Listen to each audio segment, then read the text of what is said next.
ஆழ்வார் எம்பெருமானார் ஜீயர் திருவடிகளே சரணம். ஆச்சாரியன் திருவடிகளே சரணம். பராங்குஷ நாயகியும் ஆச்சாரிய ஹிருதயமும் என்கின்ற தொடரிலே மகள் பாசுரத்தில் மகள் சொல்லும் விதமாக நாம் அனுபவித்து கொண்டு வருகின்றோம்.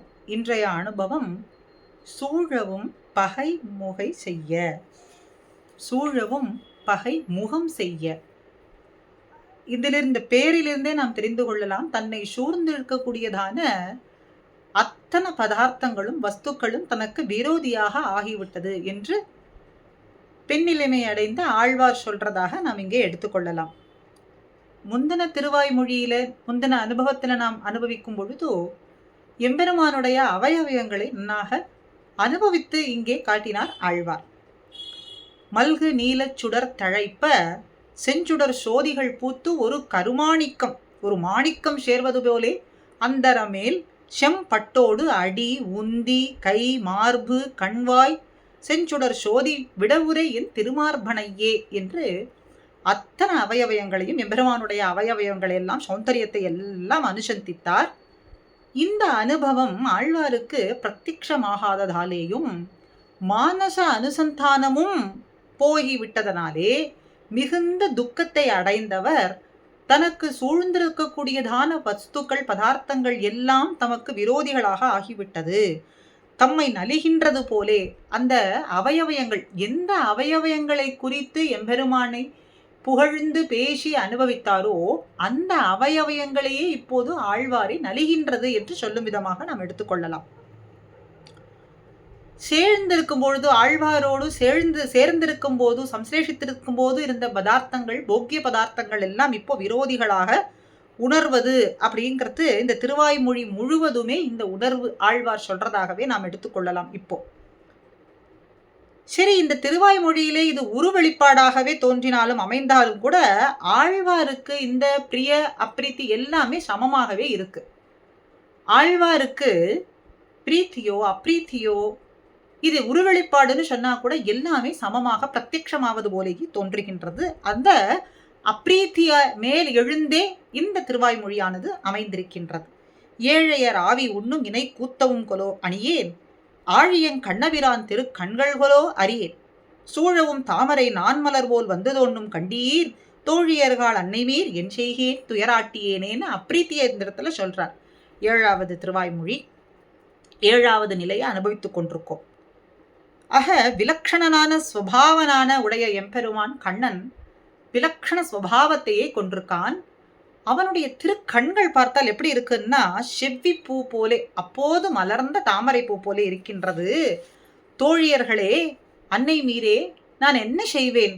இந்த திருக்கண்களே என்னை நலிகின்றதே. எம்பெருமானுடைய மூக்கு பார்த்தா கற்பகத்தின் கொடியோ, கொடி போல இருக்கு, கொழுந்து போல இருக்கு. இது கற்பகத்தின் கொடின்னு சொல்றதா, கொழுந்துன்னு சொல்றதா? தொண்டைவாய் நன்னாக பழுத்த கனி போல இருக்கு, அல்லது தன்னுடைய வினை பயனா எப்படி சொல்றது? புருவம் இரண்டும் பார்த்தால் கருப்பு வில் மதனன் கொலோ அப்படின்னு சொல்றது போல வளைந்த கருத்த வில் போன்றே இருக்கா? அது மதனனுடைய வில்லா? முறுவல் பிரகாசிக்கின்ற வெளுத்த மின்னலா? அல்லது என்னுடைய ஆத்மாவை நலியக்கூடிய முத்தா? என்ன சொல்வது? அப்படி அபலைகளுக்கும் சரி அசுரர்களுக்கும் சரி உய்விடம் எது எப்படின்னு அவனுடைய குண்டலம் தவிர்க்கின்ற தளிரா, அல்லது என்னுடைய ஆத்மாவை நலியக்கூடியதான வஸ்துவா, காதுகளா, அல்லது சுக்லபக்ஷ அஷ்டமி என்னுடைய ஆத்மாவை நலிக்கின்றது அப்படின்னு சொல்றபடியான காதுகளா அப்படின்னு இந்த காதுகள் மகர குண்டலங்கள் பார்த்தா அப்படியே மின்னல் போலேயும் சுக்லபக்ஷ அஷ்டமி திதியிலே இருக்கக்கூடிய சந்திரனா அப்படின்னு ஆசைப்பட்டாருக்கு கூட இவனுடைய நெற்றியானது எப்படி இருக்குன்னா பலவிதமாக இருக்கு. ஒன்றை ஒப்பிட்டு சொல்லலாமன்னா ஒன்று ஒப்பிட்டு சொல்ல முடியாது, பலவிதமாக இருக்கு. அப்படி ஒவ்வொரு அவயவங்களும் தன்னை நலிகின்றதே அப்படின்னு சொல்றார், அப்படி துன்புறுத்துகின்றதே அப்படின்னு இந்த பாசுரத்துல தோழியர்கள் அன்னையர்கள் என் செய்கேன் துயராட்டியேனே. திருக்கண்கள் எப்படி இருக்கிறது? திருக்கண்கள் குளிர கடாட்சிக்கும்படியான திருக்கண்கள், ஆனா அந்த கண்களே இப்போ தன்னை நலியும்படிக்கு செய்கின்றதே அப்படின்னு சொல்றாராக. சூழவும் பகை முகம் செய்ய அப்படின்னு 7வது பதிகத்திலேயும் அடுத்தது தடை நில்லாதே என்று அடுத்த பதிகத்துல சொல்றார். இப்போ இந்த திருவாய்மொழியில நாம் பார்த்தது பிராபக பிரதானம். வணங்குமாறு அறியேன் அப்படிங்கிறதுல தன்னிடத்துல சாதனானுஷ்டானம் பண்ணுவதற்கு யோகிதை இல்லைன்னு சொல்றார். மற்ற சாதன அனுஷ்டானங்களை பற்றி அறியேன், பண்ணுவதற்கும் அடியனுக்கு யோகிதை கிடையாது. ஆனால் நீதானே யாவதோ மெய்யே, நீதான் மெய்யானவன் அப்படின்னு நீ கை கொள்ள வேண்டியது என்பதே உச்சிதமானதுங்கிறதுனால நீயே மெய்யேன்னு சொல்லி அவனுடைய பரத்துவத்தை எல்லாம் சொல்லி அவனே பிராப்பகன்னு நிச்சயித்தார் ஆழ்வார். தன்னிடத்துல சாதனானுஷ்டானம் பண்ணுவதற்கு யோகிதை இல்லைன்னு சொல்லி நீயே பரம பிராப்பகன் ஆனவன் என்று அவனுடைய பரத்துவத்தை எல்லாம் எம்பெருமானுடைய பரத்துவத்தை சொல்லி நிச்சயம் பண்ணினார். சரி, அப்படி சொன்னாலாவது அவன் ஸ்வீகரித்துக் கொள்வானான்னு பார்த்தால் அவன் இன்னும் ஸ்வீகரித்துக் கொள்ளவில்லை. அவன் இன்னும் ஸ்வீகரிக்காததற்கு காரணம் என்னவா இருக்கும்னா, தன்னிடத்துல ஏதாவது குறையாகத்தான் இருக்கும். ஏதோ ஒரு குறை இருக்கின்றது, தன்னிடத்துல உள்ள குறையாகத்தான் இருக்க வேண்டும்னு. சரி, தன்னிடத்துல சம்சாரத்திலே ருச்சி இல்லை, சம்சாரத்தில் இருக்கும் இருப்புல தனக்கு ருச்சி இல்லை என்பதை அவனிடத்திலே தெரிவித்து விடுவோம். தெரிவித்து அறிவிக்க பிராப்பிய விரோதிகளிலும் பிராப்பக விரோதிகளிலும் தனக்கு ருச்சி இல்லை அப்படிங்கிறதையும் அறிவிக்கிறார் ஆழ்வார். இங்கே பிராப்பகத்திலேயும் ருச்சி இல்லை, பிராப்பியத்திலேயும் ருச்சி இல்லை. தன் அபிமதம் பெற தன்னிடத்துல தடையே கிடையாது. எம்பெருமானே, நீர் ஏற்றுக்கொள்வதற்கு அடியனை ஏற்றுக்கொள்வதற்கு ஒரு தடையும் இல்லை அப்படிங்கிறத இந்த திருவாய்மொழியில சொல்றார். அதான் தடை ஏதும் இல்லை, தடை நில்லாதே அப்படிங்கிற நிலையை இந்த இடத்துல சொல்றார். ஆக மாலரி கேசவன், நாரணன், ஸ்ரீமாதவன், கோவிந்தன், வைகுந்தன் என்னன்னு ஓலமிட என்னை பண்ணி விட்டுட்டு ஒன்னும் உருவும் சுவடும் காட்டான். என்ன எம்பெருமான சொல்றார், ஒன்னும் காட்ட மாட்டான். ஏலமலர் குழல் அன்னை மீர்கள் என்னுடைய தோழியார்கள் என் செய்கேன், காலபலம் சென்றும் காண்பதானை உங்களோடு எங்களிட இல்லையேன்.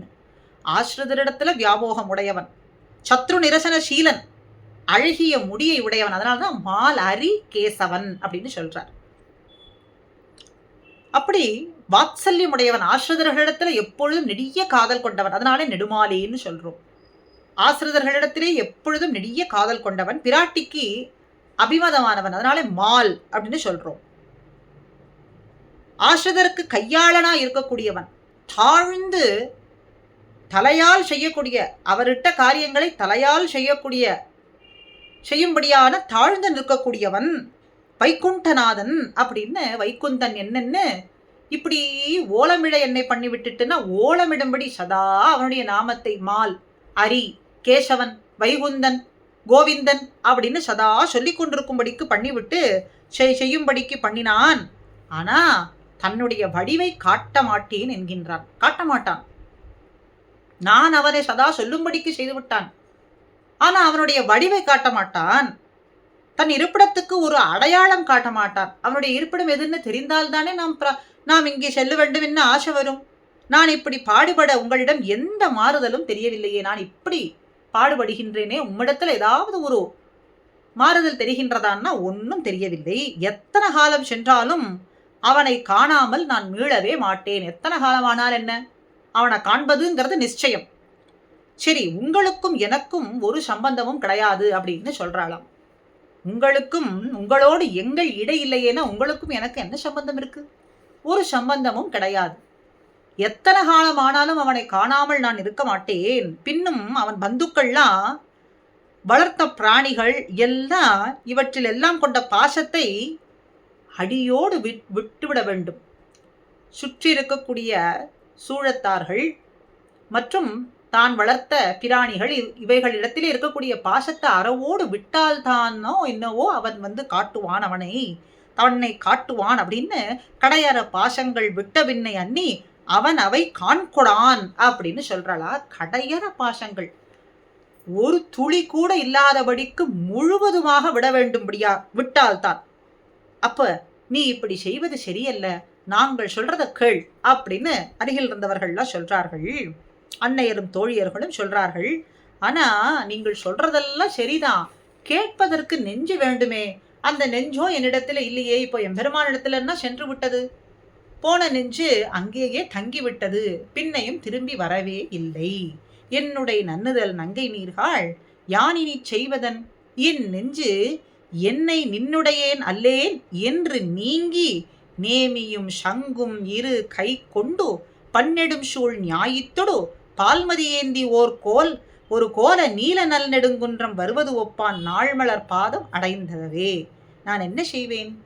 என்னுடைய நெஞ்சு என்னுடையதுன்னு சொல்ல முடியாது. நான் உன்னுடையவன் அல்ல அப்படின்னு விட்டு போய் நீங்கி சென்றது நெடுநாட்கள் ஆகிவிட்டது.